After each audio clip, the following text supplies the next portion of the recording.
So it might take a little bit more time to figure out your cap rate, but some people feel like a cap rate might actually be more accurate because there's extra diligence. Hey everyone, Justin Cooper with Pine Financial Group, where we work together so you succeed. If you're finding us on YouTube, go ahead and hit that subscribe button.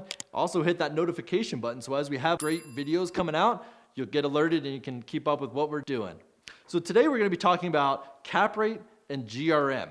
Both are great ways to analyze rental properties, and both are very, very similar. We're going to start with the GRM, the gross rent multiplier. What we do there is we're going to take your rents and your purchase price, and we're going to compare the two.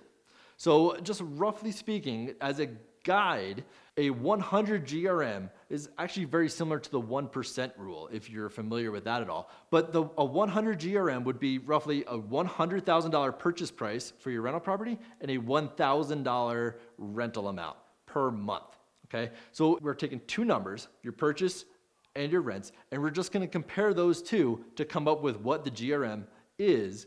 And now you have a basis and you can compare multiple properties. You can use these to understand different neighborhoods, different markets. What is that neighborhood putting out, generally speaking, as a GRM?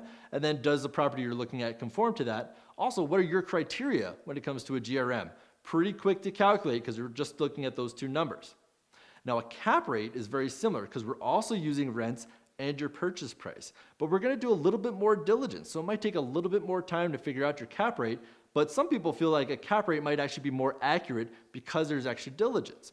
So what we're going to do on a cap rate is we're going to look at your net operating income versus your purchase price.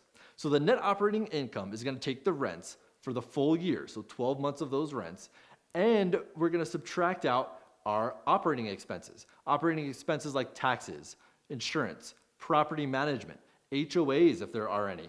And we're also going to be taking into consideration vacancies and repairs and maintenance.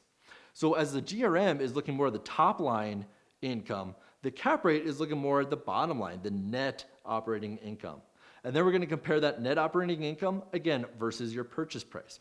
And this will give you a number. Maybe some markets are looking at a 4 cap. Some are at a 7, a 9, a 12. Basically, the higher the cap rate, the better the deal. So two great ways and relatively quick ways to be analyzing your rental properties and then comparing them to your other properties, your other investments, and just the market in general. Cap rates and GRM. Love to get some feedback on what you guys are using to analyze your rentals. Feel free to leave some comments below on what you're seeing out there, both cap rates, GRMs, and other ways to analyze rental properties. And as always, you can find us at pinefinancialgroup.com.